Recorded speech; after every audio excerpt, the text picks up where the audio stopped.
You're such an asshole. We have a request. If you have a request, you can always go to assholeconsulting.com, where I, the world's only professional asshole, will answer your questions. We have one here. Aaron, I have a few questions regarding your book writing process. I was wondering if you could please share the steps you follow. Conversely, I understand the value of withholding this information because it could be turned into a course. I'm not going to turn it into a course. I'm not. It's you could go ahead. If someone wants to steal this information, go ahead. You could go ahead and make your own course. Because there's no right or wrong way. Firstly, I've noticed the time between your books has been shorter. Is this due to just already having the experience, or does producing frequent YouTube videos assist in formulating ideas and content? I write when I feel the need to write a book. There's no schedule. Maybe it's I'm unconsciously influenced by things that are going on in YouTube or the news or whatever. I mean, there's one. I won't tell you the name of the book, but I got one that's timely. When there's some good, my goal is to make a profit. I don't write books I'd like to write. If I did, I'd be writing a Western right now, but I don't write. That's not going to make me money. You want to use the momentum of society to do your marketing for you. You don't want to be dicking around with marketing. Now, you're going to have to do marketing, but if there's a topic that's hot and you could bang out a book in 2 weeks like I can, it may not be a long or a great book, but it's that's why I capitalize off it. So there's been a couple times where, I better write a book about this, and I do, and it makes a modicum of cash. But otherwise, I don't have I should write this book now and that book 2 years from now. It happened that way, is what I'm saying. So no, I don't. I'm not influenced necessarily. It's just it could be all this stuff. Like with the house, I didn't write a book while I was working on the house. If I got something else going on, I didn't. The reason I banged out this book now is because I'm going to be going overseas and traveling and doing more work. So it's more on my personal schedule. And if I have some downtime, I can do it. Second, do you have a daily or regular journaling routine? Absolutely not. I hate writing. I hate writing. That's a chore. The only reason my blog did so well is because all the banks I worked for were headed up by worthless boomer quanta ha-has, and they could never keep up with me. I'm not being arrogant. I'm telling you the truth. I mean, it's shocking. The people who didn't see the housing crash coming and got caught with their pants down, need a bailing out, were incompetent, believe that or not. And their managerial skills were poor. And not once did I ever work at a bank that used me more than 3 hours a day. So, but you couldn't go anywhere. If I can't see, how do I know you're not working? Why are you at your desk? So I ended up writing my blog, which may look like a journal, but it wasn't. It really wasn't. It was just, I was bored out of my mind. My best economics work was done then, because you could research economics and finance, and then what's Clary looking at on the internet now? And the IT guy would go to my boy, it's all Federal Reserve data and the Bureau of Labor Statistics. I'm a Wyoming banker. Where's my sister so I can fuck her? And that's Wyoming. So no, I don't. Thirdly, does the process start with a hypothesis or question in which you take the time to research your answer and or solution? Then based on the amount of data you obtain, decide that there's enough material to write a book? No. No. It comes up with an idea that is new. I'll tell you this, in nonfiction anyway, well, I guess fiction too, it has to be new.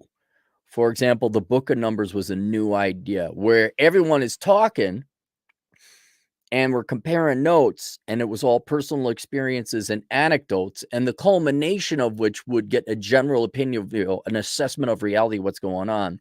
The Book of Numbers is like, well, why don't we just grab the numbers and do some number crunching to put numbers, albeit estimates, not exact to the 5th decimal point numbers, but it's an idea. And that's why I don't tell people about my book ideas, because someone could say, oh, that's a great idea. I could run and do the research myself. I could put that spin on it myself. So it's usually an idea. It's also something that's germane to the current discussion being held in the media or the internet or whatever.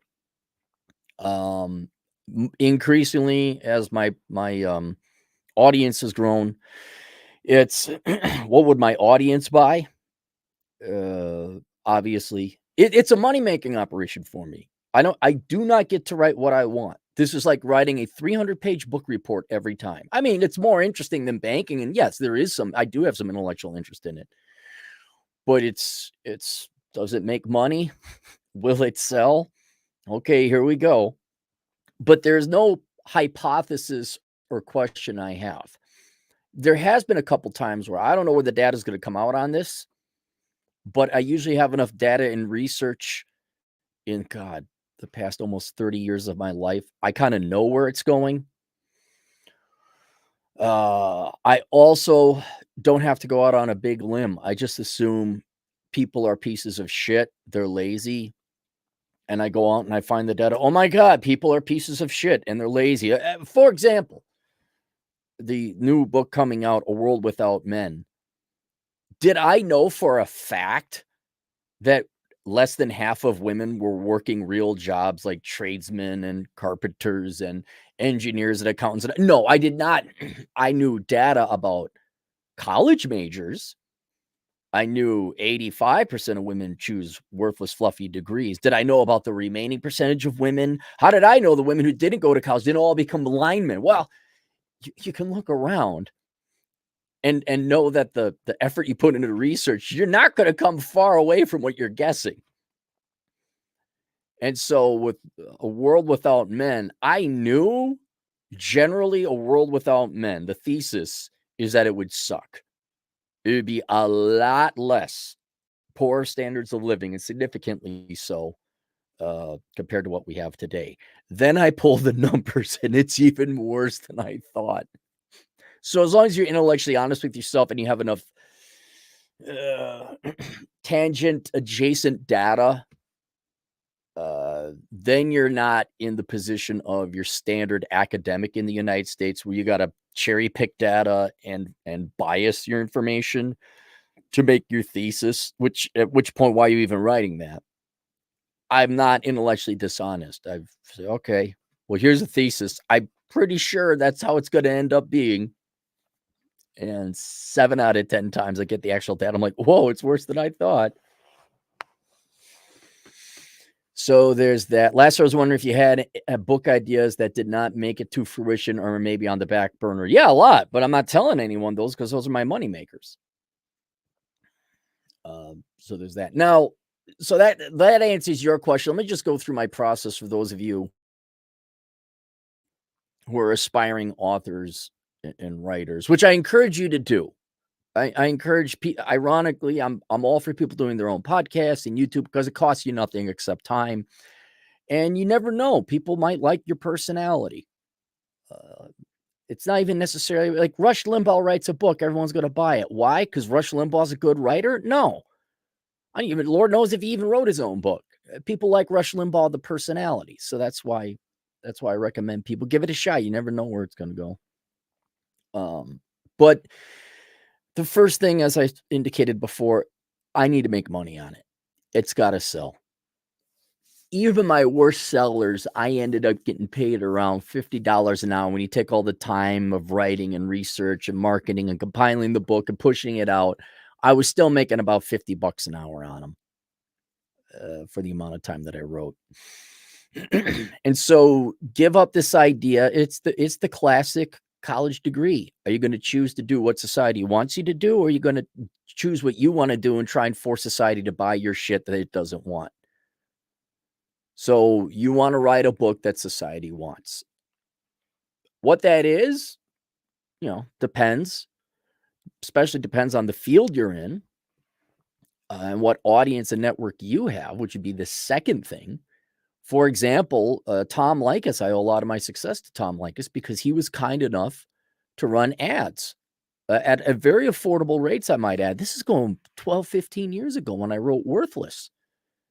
I said, well, wait, Tom Likas is willing to advertise books I'm going to write a book that is in that genre, which also happened to be in the industry I was in, the red pill or proto red pill back in the day when Tom was had his actual radio show, more modernly broadcast, webcast. But what's your fear? For example, you might have a ton of connections in chemical engineering. I don't want to write a book about chemical engineering. Tough. Do you have the ears of people that would promote it? And think about how lucky and fortunate I am. I know all your top tier red pill type of guys. Terrence Pop, Joker, Rolo, Rich Cooper, although he kind of retired. Ryan Stone, Thor, all the it's our peer group. It's our buddies at work. So yeah, we're all going to help each other out. But that means I don't have to, but it better be generally red pill adjacent, or in my economics, banking, and finance, which my course or my books were before. Now they've merged and melded, so I take advantage of that network. But I don't get to write. I don't get, guys. I got a great Western. And it'd be a good action flick, but I don't have the time to put. It'd take 3 months to write. I don't have 3 months to write something that isn't going to pay off. This would be the point in time that publishers would say, would pay you, or the movie industry would say, well, we'll make a movie out of it. Like, okay, all right, but I get rights and all that other stuff. But do I want to go hike for 3 months or take a gamble? I mean, I don't want to take a gamble. I want to enjoy hiking and relaxing. So that's the first questions I ask. Am I going to make money, and do I have access to the network that I can publish it and people will generally promote it? So that's the first step and a half, 2 steps. Then when it comes to the actual writing, it's kind of pretty boring. I get a big old sheet of paper and I just start writing down everything that's germane, the barfing out your ideas. There's no organization or thought. Oh yeah, this will lead to that. You just start writing everything down. Maybe draw circles and connect them. You make this spider diagram where you got different thoughts. You circle them and okay, that relates to this kind of Sherlock Holmes, the Robert Downey Jr. one where he's got the red tape and the circles going to all the different newspaper clippings. Kind of like that. You just get it all out. And then you set that down for a day. And then you go back and you look. Then you add more. And then when you're kind of done and exhausted, I think I got everything out. That's adjacent to this. I addressed that. I flushed out that. I got all my ideas down. Then you got to organize them. You grab another big old sheet of paper. Get architecture paper if you'd like. And then this is one of the more tedious parts of it, but it saves you so much time. I take everything on the first sheet of paper and then I categorize them into full circles, full cohesive categories. So this latest book, and these become your proto chapters.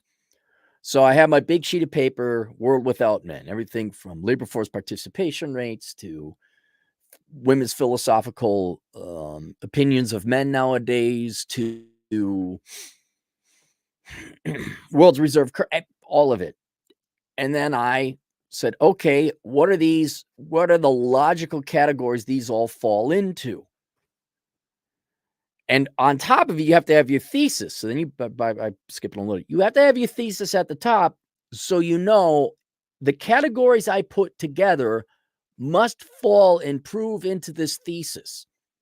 It must flow logically and either answer the thesis's question or address the thesis or disprove the thesis.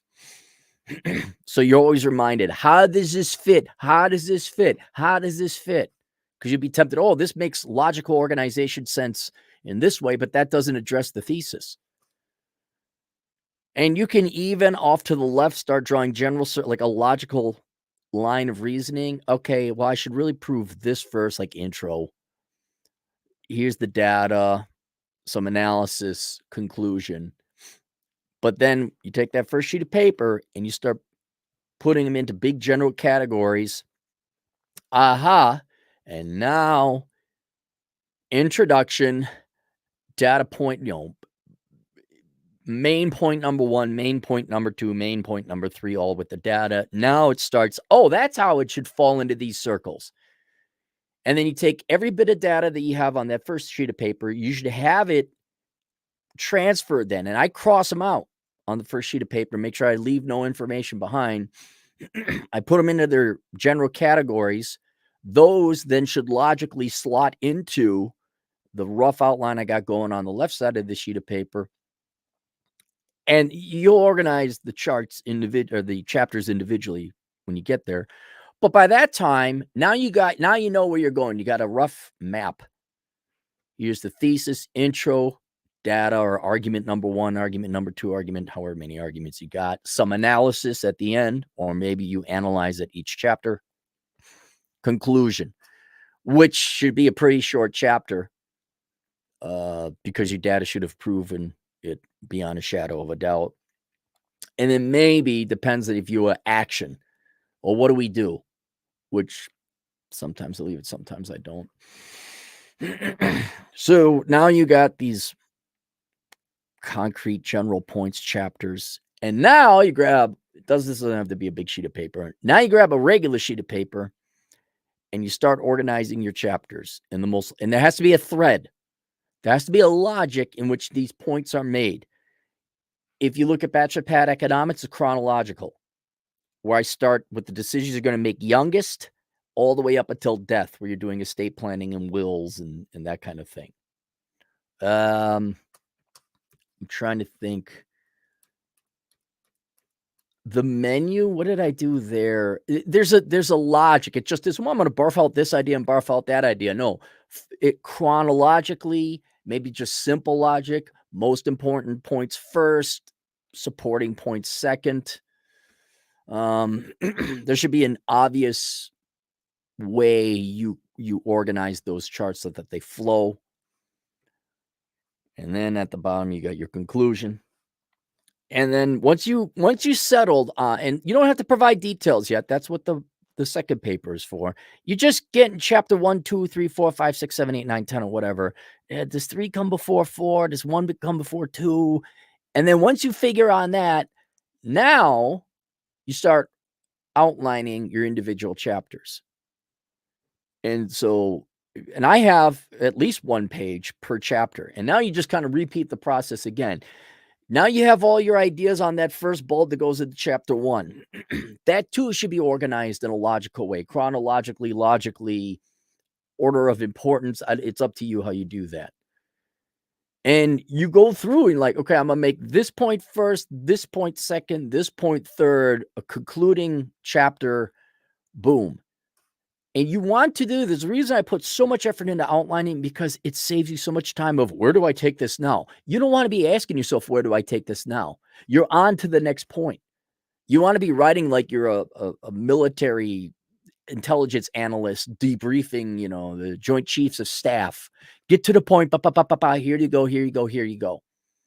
Next chapter. Here's the next chapter.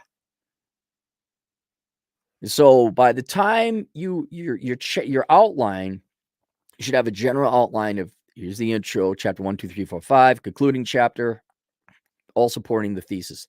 Then you'll have a spider diagram of each individual chapter. But then that chapter should also be outlined, point 1, point 2, point 3, point 4. So you usually have 2 pages per chapter, a spider diagram where you're just organizing your thoughts from the original large paper number 2. And then it should flow. And then by that time, all that effort and time you put into organizing your thoughts and outlining saves you. It cuts your writing time down by 2/3 because writer's block. I rarely get writer's block. If I get writer's block, I got a great point and it just doesn't flow logically or smoothly to the second point. A lot of authors say, well, just tell the second point. I'm like, yeah, there needs to be a flow. You'll notice when you read, not to bore you with details, you'll notice my audiobook reviews are higher rated than the Kindle and written book reviews, the star rating. It's because it's written to be spoken. it flows beautifully. It's as smooth as velvet. And so people are like, wow, you write like you talk. I'm like, I don't know how you guys convey information, but usually that's how humans have conveyed information. We should write like you talk. And that's the real granular detail of how I write the books is start big, barf it all out, organize them into different groups, figure out a logical procession of the chapters to make your thesis, organize them that way. Each individual chapter, repeat the process with the spider diagram and get a very clear outline of where you're going. And they should just put together into pieces. And there you go. All right, we got any super chats? We got 5 super chats. Apollo the All-Seer. Oh, by the way, my books are all linked below so you can see how awesome I'm writing. Apollo the All-Seer, $5. Cappy, you mentioned that someone has a course on becoming a lineman in the stream yesterday. Can you tell me where to find? Yeah, Thor. Red Pill Thor. Hang on. Let me just Thor lineman teachable. The dragon ship. Oh, come on, Thor. Why isn't the dragon ship? Thor, why isn't this up here? All right, hang on. How to become a lineman teachable. That's indeed. Why is teachable not? Did he do Kajabi?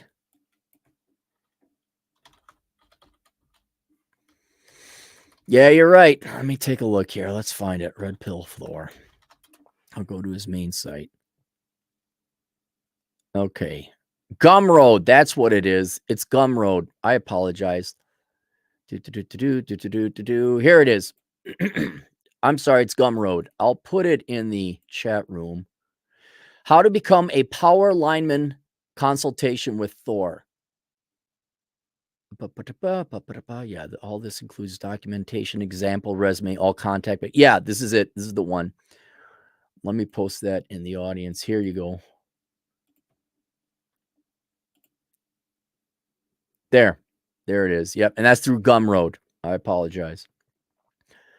I roll, therefore I am 5 Canadian. Write the book that society wants. Yes, Oprah's proof that. Yeah, you're not going to write a book how to stop being a fat, insufferable Kuanta haha, get skinny, lose weight, and suck a guy's dick. That's not going to sell. How you're brave and amazing, and the world can't tell you. And look out and hand and snap the Z's. Look out. Oh my God, Oprah's brave and amazing, and she's just wonderful. Meanwhile, Oprah's walking away with billions of dollars. Like, can you believe those dumb fat bitches paid me this much money?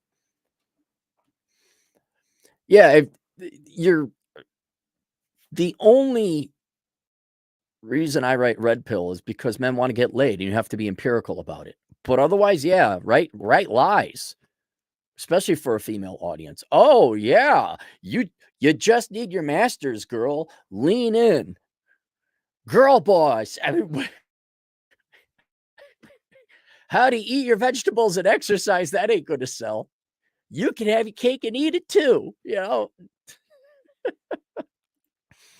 Nonstop Dre, $2. Wait, Cappy, wrote books. Thought you were a life coach. I didn't want to be. I really, and I don't claim to be. I don't want to be. Never asked for it.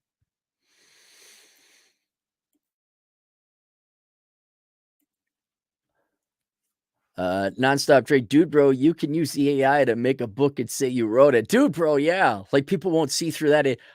This whole AI is just for lazy young people to say, well, I don't need a job. I need UBI. And I've seen what AI does. It's shit. I use AI now to create some images for thumbnails. And it's pretty good. That you gotta run it 40 times, but you'll get like, oh, that's a good thumbnail. But it ain't gonna write it's gonna write a movie script, and the writer's gonna come in and touch it up. Holy lazy sacks of shit, Batman. That's fine, because more people are gonna tune into this. They're gonna tune into YouTube and watch people talk about whatever, the The history of the Romans. AI come up with zany family sitcom, including Gay Guy. Wow, here it is. Dr. Paradox, $5. If you write a handbook or user manual that other people can use, then you can write anything. This is harder than everyone may think. Yeah, technical writing that's why people are paid. Thomas V, $5. What happened to the marriage cases? Those are pure gold. Why? I haven't taken any new requests. You send them in. Asshole Consulting is now open. If you guys have some marriage cases, real life marriage, we want to hear about it. Also, dating Christian girls. That's another series that kind of started. I'm all for it, but I need men to send in the story. Ladies, you could send in your stories too. Tell us what it's like to date Christian men. He showed up on time. It was nice and considerate. And then I dried up like the Sahara Desert. Drew, $2. Good, reliable used car I should buy that's cheap. Yeah. Of course. That's the kind of car you want, Drew. Yes, the good, reliable used car that's cheap. That's like Cappy. There's a redhead with tig old bitties who likes to have sex and doesn't have venereal disease or another man's kids, and she likes me. Should I date her? Yeah. Did you need a bigger green? How green would you like the light to be, Drew? All right, that's it. More on the way. We'll see you guys later, Toodles. Oh, wait, one more. Well, look at that. I almost missed $10. I roll, therefore I am, $10 Canadian. I can't wait to read your book at this moment. I'm outside in the cold and wind trying to revive old equipment, and there's not a woman inside. That's because they are afraid of hard work. Everyone is afraid of hard work. I mean, that's not anything specific to one sex or the other. But you guys keep bailing them out for the pussy. That's what you do. And that's what we did back in the day. No, you stay here, take care of the kids. We got this. Not anymore. What's this? I'm not giving away anything about the book. The scariest thing about my book is when we look at what men are doing and the men are leaving. The men are going gold. You can see it in the charts. It's like there's not enough. There's not enough tradesmen. There's one chart I have like tradesmen as a percentage of the population. Y'all better start learning. I'm not kidding. Learn to have your own house. And I don't know what the girls are going to do because they're not going to have a husband. And if the husbands they do have are going to be a bunch of soy boy pussies who can't fix anything. Drew, $2. What type do you recommend? Oh, I thought you had one. Anything 2008 and later, maybe. I'll be perfectly honest. I don't like, this brand. I mean, yeah, Toyota, Honda, those are obviously better, but you're going to pay more. But for just a piece of crap car, make sure the engine runs. There was no like damage done to the engine. You're going to have to pay a little bit to fix it up a little bit. Yeah. But lower miles and not too old because your seals start going by that time. All right, that's it. Drew, go if you got Bachelor Pad Economics, go read the chapter about buying a car. That goes into great detail. And I have even some videos on how to find a car. Go look that up on my YouTube channel. You'll find it. All right, we'll see you guys later. Toodles.